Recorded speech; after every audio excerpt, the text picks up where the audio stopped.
Good morning, everyone. Pastor Chris here. Welcome to the Poolside Chat. Long overdue Poolside Chat. And I think today, as I sit here this morning, it's 9:30 this morning, get ready to go to church. I find it fascinating how God kind of orchestrates things, how God's timing is always perfect. I was prepared to answer a question I was asked, and I'll answer it Wednesday. But as I sit here, this is the day after the U.S. just blew up, destroyed these nuclear sites in Iran, eliminated the nuclear threat capabilities they had. And there are going to be a lot of questions on eschatology, the end times. Is someone going to make peace with Israel? Will this be the Antichrist? Are we going to leave in the rapture before this happens? When will this be? And a lot of these questions are great. Keep asking them. But I think it's also a good time to be reminded of something. Not going to Daniel, not going to Revelation, I'm going to Matthew.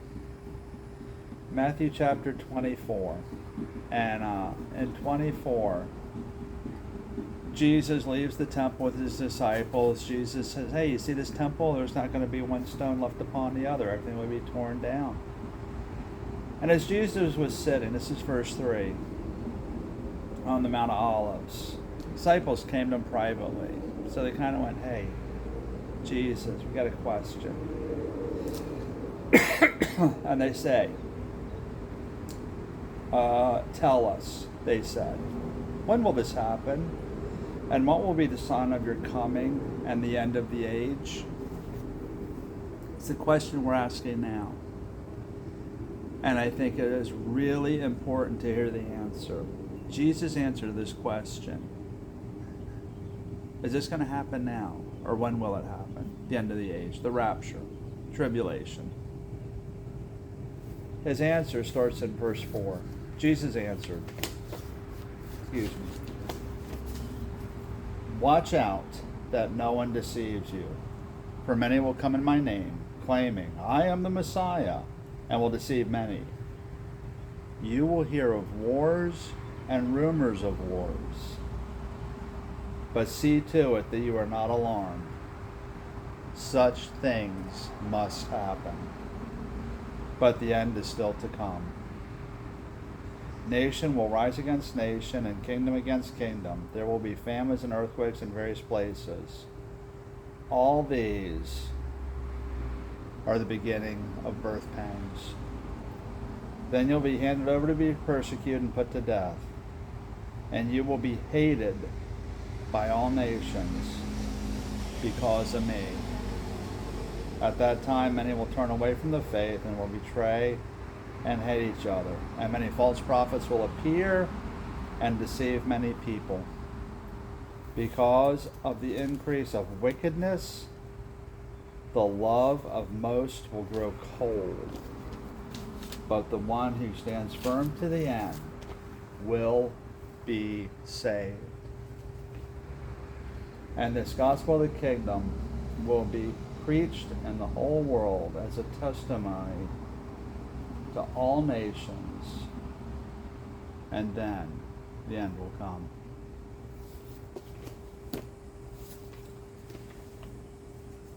So all these things must happen, and Jesus said not yet, and then he goes on and he says, you'll be handed over, you'll be hated. So is this happening now? Seems to be. Could this be things that must happen before the end? Could be. But what I encourage you to do is what he says here in verse 12. But, I love the but the one who stands firm to the end will be saved. So what am I going to keep doing? What I've been doing. I will keep loving God and worshiping Him. I will keep doing what God has asked me to do. Spread His word. Make disciples. I will love the people that I serve and run into. And I will do this with joy. Not because God is on my side, but because I know that I am on God's side. So, don't worry, but be aware of what's happening. You know, there's a verse, and I don't have the reference right now. It says, be gentle as doves, but wise as serpents. And it's a great reminder for this time. And keep living for God and doing what He asks you to do. Because whether the end comes today, tomorrow, next week, or in 100 years, I'm going to keep doing what I'm doing, which is what God has called me to do. So, I will say something that I rarely say. Be encouraged by these words. And if you are anxious, angry, confused, how can I have all this peace and assurance?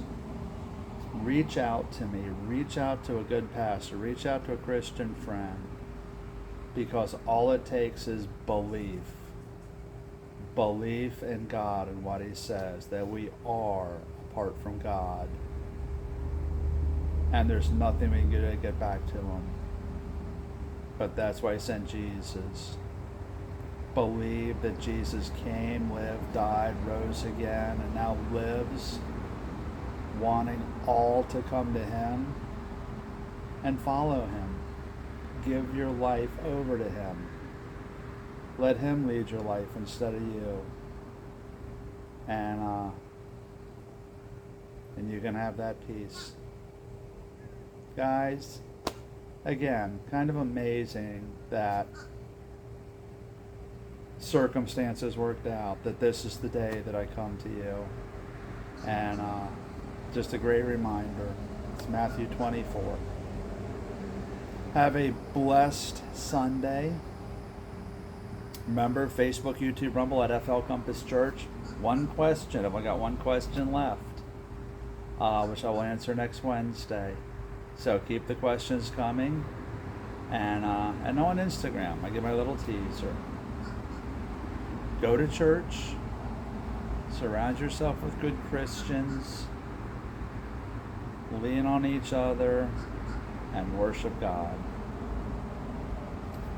Have a great Sunday. We'll see you Wednesday.